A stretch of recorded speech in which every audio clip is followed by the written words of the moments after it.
Hello दोस्तों, स्वागत है आप सभी का वैल्यू इन्वेस्टर यूट्यूब चैनल के ऊपर। बात करेंगे इस वीडियो में जेपी पावर के ऊपर। अब देखिए, सिंपल सी बात है कि जो जेपी पावर है उसको लेकर क्या बड़ी अपडेट है। सबसे बड़ा सवाल ये है कि जेपी पावर का एक्विजिशन या फिर आप कह लो कि जयप्रकाश एसोसिएट लिमिटेड का एक्विजिशन अदानी ग्रुप क्या सक्सेसफुली कर पाएगा या फिर वेदांता कोई और चाल यहाँ पर चल सकता है। इसके ऊपर बात करते हैं। देखिए, सबसे पहले मैं आपको बता दूं कि अप्रूवल आ चुका है कमिटी ऑफ क्रेडिटर्स की तरफ से। सीओसी का अप्रूवल आ चुका है। सीओसी ने किसको अप्रूव किया था? सबसे पहले वेदांता को विथ 17,000 करोड़ बिड। लेकिन वेदांता की आपको पहले डील समझनी पड़ेगी। वेदांता की डील क्या थी? वेदांता ये कह रहा था कि मैं आपको 17,000 करोड़ देने के लिए रेडी हूं। मैं आपको अपफ्रंट पेमेंट भी करूंगा, यानी जो शुरुआत का पेमेंट होता है वो भी अच्छा करूंगा, लेकिन मेरा टाइमलाइन होगा 5 साल का, 5 ईयर्स का टाइमलाइन होगा। अब यहां पर इसमें रोल प्ले करता है इन्फ्लेशन।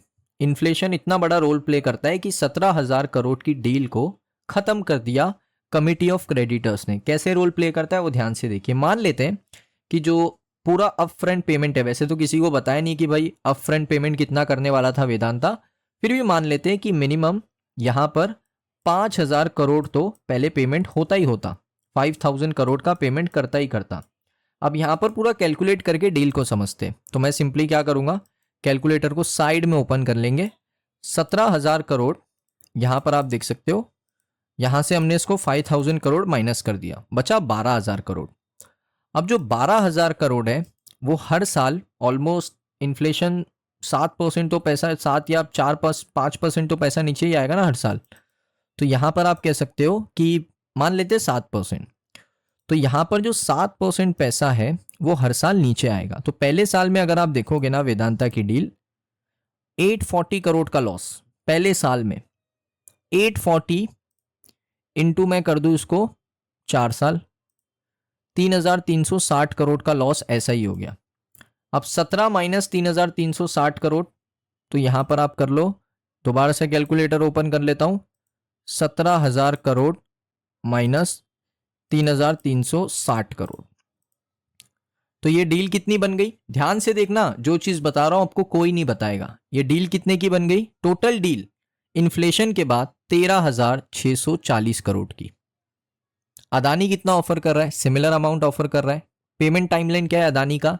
अदानी ने यह भी कह दिया है कि भाई मैं 1 साल के अंदर भी पेमेंट कर सकता हूं, 1.5 साल में भी पेमेंट कर सकता हूं, 2 साल में भी पेमेंट कर सकता हूं, विथ बेटर टाइमलाइन। प्लस जो अदानी का अपफ्रंट पेमेंट है वो इनसे ज्यादा है। अदानी आई थिंक इनको ऑफर करेगा 7,000 8,000 करोड़ ऑफर कर सकता है पहला पेमेंट, या 6-7 हज़ार करोड़ ऑफर कर सकता है। तो इसीलिए अदानी की डील इनको बेनिफिट करेगी। जितने भी लेंडर्स हैं ना वो ये सारी चीजें कैलकुलेट करते हैं, मुझे पता है वो सारी चीजें कैलकुलेट करेंगे। तो ये चीज कैलकुलेशन हो चुकी है कि भाई एक तरफ 13,500 करोड़ मिल रहा है, एक तरफ 13,600 करोड़ मिल रहा है, जिसमें अपफ्रंट पेमेंट कैश जो है वो बहुत कम है, एक तरफ ज्यादा है। पेमेंट टाइमलाइन बहुत रिड्यूस कर दिया अदानी ने, इनका 5 साल फिक्स है। तो इस वजह से अदानी को इसमें क्या बोल सकते हैं कि अदानी को प्रिफर्ड किया गया अगर आप वेदांता की डील से कंपेयर करोगे। अदानी की डील क्या कह रही है? भाई मैं 13,500 दूंगी आपको, 13,500 करोड़, इसमें से मैं आपका अपफ्रंट पेमेंट 7,000 करोड़ कर दूंगा, और बाकी का जो पेमेंट टाइमलाइन है 1 से मैक्सिमम 2 साल के अंदर पेमेंट आपका कंप्लीट हो जाएगा। ये डील उनको बेटर लगी है, तो इस वजह से इस डील को एनओडी दिया, नॉट दिया, अप्रूवल दिया। अब ये डील कंप्लीट कब होगी उसके ऊपर बात करेंगे। ये देखिए डील जो है अगर आप देखोगे 19 नवंबर को अपडेट आया कि अदानी एंटरप्राइजेस को लेंडर्स का अप्रूवल मिल चुका है कि वो एक्वायर करेंगे जयप्रकाश एसोसिएट लिमिटेड को। अब इसमें इंपॉर्टेंट चीज क्या है? ऑलरेडी सीसीआई का अप्रूवल है अदानी के पास। CCI approve Adani Enterprises plan to acquire Jaiprakash Associate. सीसीआई का अप्रूवल है अदानी के पास। अब ये सीसीआई क्या होता है? कंपटीशन कमीशन ऑफ इंडिया होता है। कोई भी एक्विजिशन होता है दोस्तों कॉर्पोरेट वर्ल्ड में, तो वहां पर सीसीआई का अप्रूवल लगता है।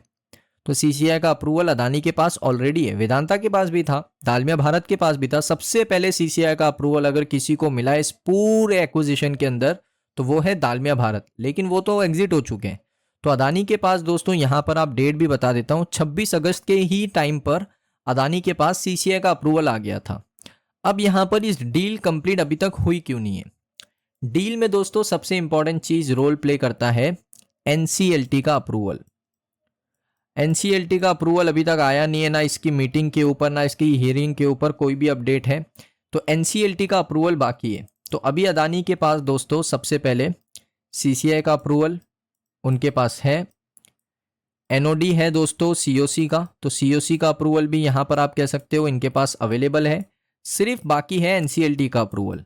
एनसीएलटी पूरी यहाँ पर छानबीन करेगा, एक हियरिंग करेगा एनसीएलटी इसके ऊपर और पूरी डील को स्ट्रक्चर करेगा, देखेगा ये डील कितना ज़्यादा यहाँ पर बेनिफिट करेगा, सामने वाली पार्टी इसको देखेगा, उसके बाद अप्रूव कर देगा। कोई बड़ी प्रॉब्लम नहीं है। तो एनसीएलटी का एक बार अप्रूवल आ जाएगा ना, उसके बाद ये डील आपको फुल एंड फाइनल कंप्लीट होती हुई देखने को मिलेगी।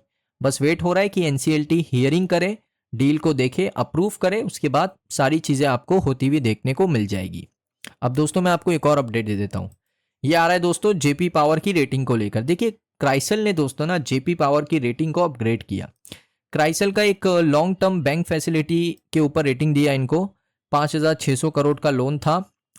उसके बाद रेटिंग आया है क्राइसल का BBB स्टेबल का, यानी एक नॉर्मल अच्छा रेटिंग है, ऐसा नहीं है कि बिल्कुल ख़राब रेटिंग है, अच्छा रेटिंग है। तो ये रेटिंग आपको देखने को मिला है जेपी पावर के लॉन्ग टर्म बैंक फैसिलिटीज़ को लेकर, जो कि है 5,600 करोड़ की। सो दोस्तों ये अपडेट आपको कैसा लगा और आपका जो सवाल था उसका आंसर आई थिंक आपको मिल गया होगा। अगर आपको ये वीडियो अच्छा लगा वीडियो को लाइक करें, चैनल पे अगर आप पहली बार आए हो सब्सक्राइब कर लो। मिलता हूँ मैं आप सभी लोगों को नेक्स्ट वीडियो के अंदर।